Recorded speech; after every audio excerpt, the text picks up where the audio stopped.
اعوذ باللہ من الشیطان الرجیم بسم اللہ الرحمن الرحیم اللہم صلی علی محمد وآل محمد۔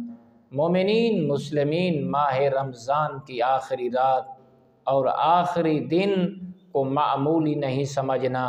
یہ ماہ رمضان کی جو آخری رات ہوتی ہے یہ نتیجہ ہوتی ہے، اور جو آخری دن ہوتا ہے یہ پورے رمضان المبارک کا نتیجہ ہوتا ہے۔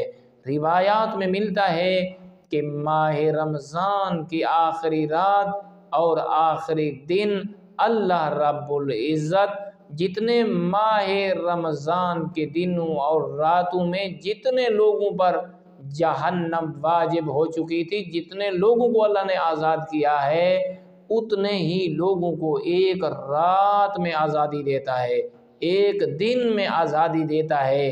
کہیں ایسا نہ ہو کہ ہم غافل اتنے رہیں کہ جب لوگ ماہ مقدس میں نمازوں کا اجر پا رہے ہوں، سجدوں کا اجر پا رہے ہوں، تلاوت کا اجر پا رہے ہوں، اور ہم اس سے محروم رہیں۔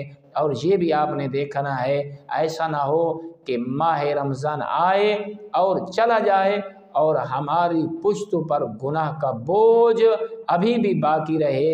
اللہ رب العزت ہمیں ہمت دے محمد و آل محمد علیہ السلام کے صدقے کہ ہم ماہ مقدس کا پوری طاقت سے استقبال کریں، احترام کریں اور نیکی بجا لائیں، اپنے اخلاق کو درست کریں، اپنی عادات کو درست کریں، اور معنوی طور پر ہم اپنے آپ کو مضبوط کر پائیں۔ والحمد للہ رب العالمین۔